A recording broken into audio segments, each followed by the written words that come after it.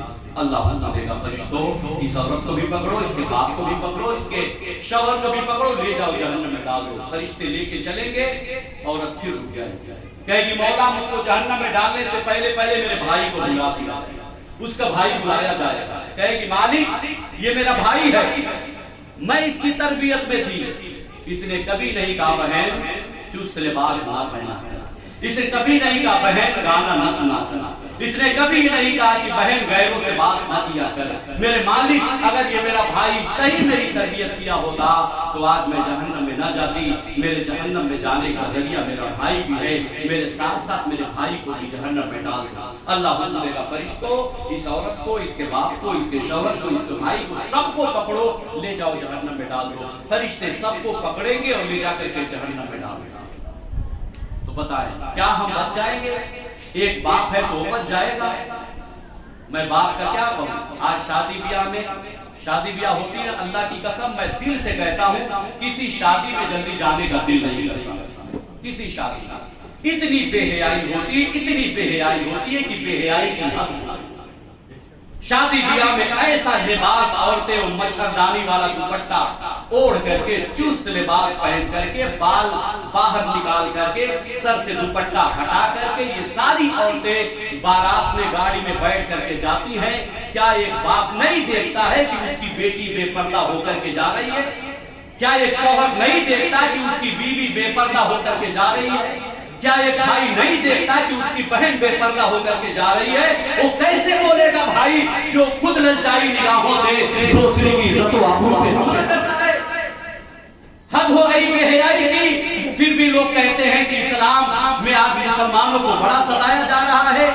ہم نے شریعت کا دامن چھوڑ کر کے الگ جگہ ہم نے سکون پانے کی کوشش کی، یہی وجہ ہے کہ دنیا میں ہم ذلیل و خوار ہو گئے، ہمیں رسوا کر دیا گیا۔ کیا بتائے ایسا نہیں ہوتا ہے شادی بیاہ میں؟ کیا وہ باپ اپنے بیٹی کو ڈانٹ نہیں سکتا ہے کہ اگر تو بارات جا ہی رہی ہے تو جا، لیکن نقاب پہن کر کے پورے پردے کے ساتھ دستانہ اور موزہ لگا کر کے جا بارات میں، ورنہ نہیں تجھے جانا ہے؟ کیا یہ باپ اپنی بیٹی کو سمجھا نہیں سکتا ہے؟ یہی بات ایک شوہر اپنی بیوی کو نہیں سمجھا سکتا ہے؟ یہی بات ایک بھائی اپنے بہن کو نہیں سمجھا سکتا ہے؟ میں کہتا ہوں اے لوگوں، ہماری بچیوں کو بارات میں جانے کی ضرورت کیا؟ یہ بوڑھے لوگ بیٹھے ہیں، ذرا ان سے پوچھئے کہ ان کی شادی میں کتنی عورتیں بارات گئی؟ یہ لوگ کہیں گے ایک بھی عورت بارات نہیں۔ جب یہ ہمارے بزرگوں کی بارات میں گھر کی عورتیں نہیں گئی تو آج یہ عورتیں کیوں جاتی ہیں بارات؟ کیوں جاتی ہیں؟ جہاں عورتوں کی غلطی ہے وہیں پہ ہماری اور آپ کی بھی غلطی ہے کہ ہم نے بے پردہ بے حجاب بھیج دیا، جا کر کے وہاں بے حیائی ہو رہی ہے، عیاشیاں ہو رہی ہے۔ آج عرس ہوتا ہے مزاروں کا، جہاں پہ قوالیاں ہوتی ہے۔ کس نے اجازت دے دیا اپنی ماں اور بہنوں کو کہ جاؤ لیڈیز اس مقابلہ قوالی سنو؟ یہ کیوں گئی محفل کی رونق بڑھانے کے لیے؟ یہ غلطی کس کی ہے؟ یہ گھر کے ذمہ داروں کی، لوگ کی گھر کی غلطی۔ معلوم ہے جس کی بیوی بے پردہ نکلتی ہے اس کو دیوس کہا گیا، دیوس کہا گیا۔ دیوس اگر کسی مولانا کی بیوی بے پردہ نکلے تو اس کے پیچھے نماز مکروہ تحریمی ہے، نماز نہیں ہو سکتی۔ ارے جب یہ سوچے کہ ایک عورت اگر گھر سے بے پردہ نکلتی ہے، اس کا شوہر اگر نماز پڑھاتا ہے تو نماز لوگوں کی نہیں ہوگی، تو ذرا سوچے اس عورت پہ کتنا اللہ و رسول کی لعنت برسے گی، کتنا وہ عذاب کے مستحق ہوگی۔ معلوم نہیں ہے میرے آقا جب گئے معراج پہ، حضور نے دیکھا کہ کچھ عورتوں کو بال کے بل جہنم میں اوندھے لٹکایا گیا ہے، چیخ رہی تھی، چلا رہی تھی۔ آقا نے جبریل سے کہا جبریل یہ کون عورتیں ہیں؟ عرض کیا یا رسول اللہ یہ وہی عورتیں ہیں جو اپنے بالوں کو غیر مردوں کو دکھایا، بالوں کو غیر مردوں کو دکھایا۔ آج بال دکھانے کا فیشن ہو گیا شادی کا، آپ کا تجربہ ہوگا، بال دکھانے کا فیشن ہو گیا۔ یاد رکھے جو عورتیں بال دکھاتی ہیں کل قیامت کے دن جہنم میں لٹکا دیا جائے گا۔